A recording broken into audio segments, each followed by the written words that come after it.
नमस्कार, मैं हूं फैज अहमद। स्वागत है आप तमाम दर्शकों का जनतंत्र प्राइम भारत पर। आइए नजर डालते हैं आज की कुछ खास खबरों पर। योगी कैबिनेट का बड़ा फैसला, आजम खां को झटका। जौहर ट्रस्ट से वापस ली जाएगी जमीन।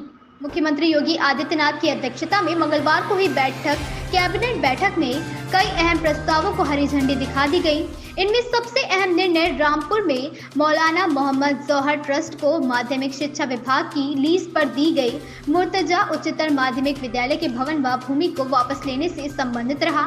योगी सरकार ने इस प्रस्ताव पर अपनी मुहर लगाई। इस निर्णय के तहत जौहर ट्रस्ट द्वारा 30 वर्षों के लिए सरकार से लीज पर मिली जमीन की शर्तों का पालन नहीं किया गया। ऐसे में योगी सरकार ने ट्रस्ट से जमीन वापस लेने का निर्णय लिया है। उल्लेखनीय है कि सपा सरकार ने 2007 में शर्तों की अनदेखी कर इस जमीन को जौहर ट्रस्ट को मात्र 100 रुपए सालाना किराए पर दिया था। वित्त मंत्री सुरेश खन्ना ने कैबिनेट के निर्णयों की जानकारी देते हुए बताया कि रामपुर में मौलाना मोहम्मद अली जौहर ट्रस्ट को यह जमीन 30 वर्ष के लिए मात्र 100 रुपए वार्षिक की दर से पट्टे पर दिया गया था। अब इस जमीन को वापस लेने का निर्णय लिया गया है।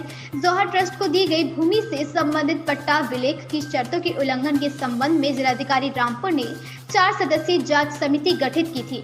इस समिति ने जांच के बाद शासन को जो आख्या भेजी थी उस पर विचार करने के बाद भूमि और भवन को वापस लेने का निर्णय लिया गया है। 41,181 वर्ग फुट क्षेत्रफल वाली इस भूमि का स्वामित्व राज्य सरकार में निहित किया गया है। 2007 में सपा के शासनकाल में रामपुर के मुर्तजा उच्चतर माध्यमिक विद्यालय में स्थापित जिला विद्यालय निरीक्षक एवं बेसिक शिक्षा अधिकारी रामपुर के कार्यालय को मौलाना मोहम्मद अली जौहर ट्रस्ट को 30 वर्षों की अवधि के लिए पट्टे पर दे दिया था। इसके लिए 100 रुपए प्रति वर्ष प्रीमियम की दर से पट्टे पर दिए जाने के लिए प्रस्ताव के स्थान पर गवर्नमेंट ग्रांट एक्ट के प्राविधानुसार मौलाना मोहम्मद अली जौहर ट्रस्ट रामपुर को 30 वर्ष की अवधि के लिए 100 रुपए वार्षिक रेट की दर से पट्टे पर दिए जाने के प्रस्ताव को मंजूरी दे दी गई है।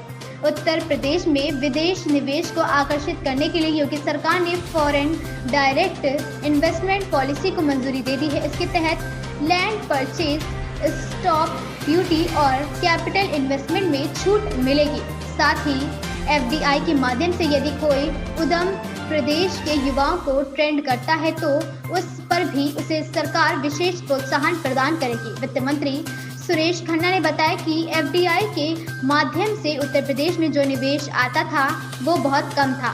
अन्य राज्यों की तुलना में यह केवल 9,435 करोड़ था। इसलिए एफडीआई को आकर्षित करने के लिए एफडीआई नीति को मंजूरी प्रदान की गई है। उत्तर प्रदेश औद्योगिक निवेश एवं रोजगार प्रोत्साहन नीति 2022 में प्रावधानित स्टॉप ड्यूटी एवं पंजीकरण शुल्क में क्षेत्रवार छूट अनुमन्य होगी। साथ ही इलेक्ट्रिसिटी ड्यूटी में 5 वर्षों के लिए 100% छूट अनुमन्य होगी।